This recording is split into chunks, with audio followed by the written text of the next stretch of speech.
बिस्मिल्लाहिर्रहमानिर्रहीम अस्सलामु अलैकुम। इस वीडियो के अंदर हम एनालिसिस देखेंगे मर्ज सॉर्ट का।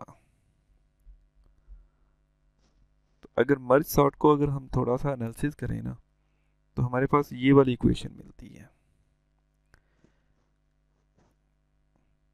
मर्ज सॉर्ट हाफ करता है किसी भी लिस्ट को। तो पहले हाफ करेंगे, फिर टाइम जो है वो सेकंड हाफ का जो लग रहा है वो, और फिर उसमें नंबर ऑफ एन, जितने नंबर ऑफ एलिमेंट हैं उसको मर्ज करने का जितना टाइम लगता है। तो ये वाली इक्वेशन इसकी लर्न करनी पड़ेगी कि टाइम हाफ लिस्ट का पहले, फिर दूसरी हाफ लिस्ट का n/2 हाफ एलिमेंट का जितना टाइम लग रहा है, और प्लस उसमें मर्ज करने का है। अगर नंबर ऑफ एलिमेंट एक है सिर्फ, तो फिर तो हाफ होगा ही नहीं, तो फिर उसका आंसर n1 आएगा। अगर 1 है तो 1 तो सॉर्ट करने के लिए 1 सेकेंड या नंबर ऑफ 1 यूनिट लगेगा।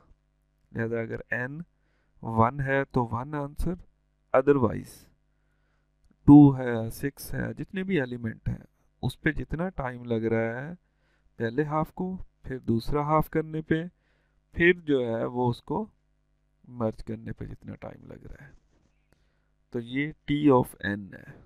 अब इसकी मज़ीद आगे यही एप्लीकेशंस होगी रिकर्जन्स रिलेशंस, कि ये बार बार अपने अंदर ही उसी को कॉल किए जा रहा है। इसको थोड़ा सा अंडरस्टैंड करते हैं। तो इसके लिए हमारे पास देखें T1 है पहले। अगर हमारे पास Tn है, नंबर ऑफ एलिमेंट जो है 1 है, वो 1 सेकेंड लेगा, 1 यूनिट लेगा। अगर हमारे पास T2 है, n हमारे पास 2 है, तो उस पर कितना टाइम लगेगा, तो उसके लिए ये फार्मूला पूरा लगेगा। 2 है n, 2/2 T1 पे जितना लगेगा, फिर आगे 2/2 T1, और फिर n जो है 2, क्योंकि 2 है तो यहाँ पे भी 2 रख देंगे। तो T1 कितना ले रहा है, 1 सेकेंड, 1 यूनिट, 1 + 1 + 2, तो ये 4। अगर हमारे पास दो एलिमेंट हैं तो मर्ज सॉर्ट उसके लिए 4 यूनिट टाइम लेगा। 4 यूनिट से मुराद मशीन पे डिपेंड कर रहा होगा, तो जितनी फास्ट स्पीड होगी उसी के हिसाब से कैलकुलेट करेगा। मतलब अगर 1 सेकेंड ले रहा है तो ये दो एलिमेंट के लिए 4 सेकेंड लगेंगे, पहले हाफ करने में फिर दोबारा मर्ज करने में। इसी तरह अगर हमारे पास T3 ले लें हम, नंबर ऑफ एलिमेंट n3 है, तो n3 को हम डिवाइड कर सकते हैं T2 में और T1 में, तो फिर ये दोनों मिलके 3 बना रहे हैं। ठीक है, वो मैंने पहले ही बताया था n/2, तो इंटीजर डिवीजन कर लें 3/2, तो यहाँ पे 1.5 की बजाय 1 यहाँ ले लें, तो बाकी 2 यहाँ पे बच जाएगा। तो इसलिए T2 प्लस टाइम जो है 1 पे जितना ले रहा है, और ये n3 यहाँ पे 3 आ गया। अब T2 के अंदर फिर रिकर्जन कॉल होगी, टोटल ये वाला फिर अप्लाई होगा जो हम पहले कैलकुलेट कर चुके हैं 4।